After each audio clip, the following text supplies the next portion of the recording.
একজন বয়স্ক মানুষ হার্ট অ্যাটাক করেছে আর একজন অল্প বয়স্ক মানুষ হার্ট অ্যাটাক করেছে, কার ক্ষেত্রে বেশি খারাপ?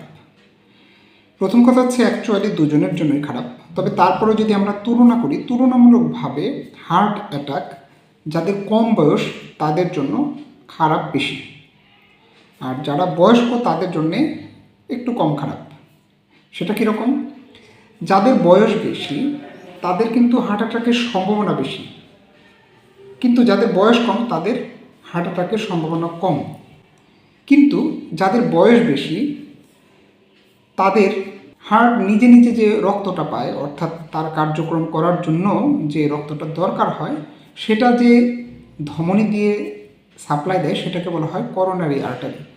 তো যাদের বয়স বেশি তাদের ক্ষেত্রে কোল্যাটারাল সার্কুলেশন থাকে। এই কোল্যাটারাল সার্কুলেশন দিয়ে একটা আর্টারি যদি ব্লক হয় আরেকটা আর্টারি দিয়ে কিন্তু রক্ত সাপ্লাই পায়, যে কারণে তাদের হার্ট অ্যাটাকের তীব্রতা কম হয়। কিন্তু একজন বয়স কম ইয়াং কেউ যদি হার্ট অ্যাটাক করে তার ক্ষেত্রে কোল্যাটারাল সার্কুলেশন থাকে না, সুতরাং তার ক্ষেত্রে কোনো একটা আর্টারি বা কোনো একটা করোনারি আর্টারি যদি ব্লক হয় সেক্ষেত্রে কিন্তু তার অবস্থা খারাপ হয়ে যায় এবং বেশিরভাগ ক্ষেত্রেই মারা যায়।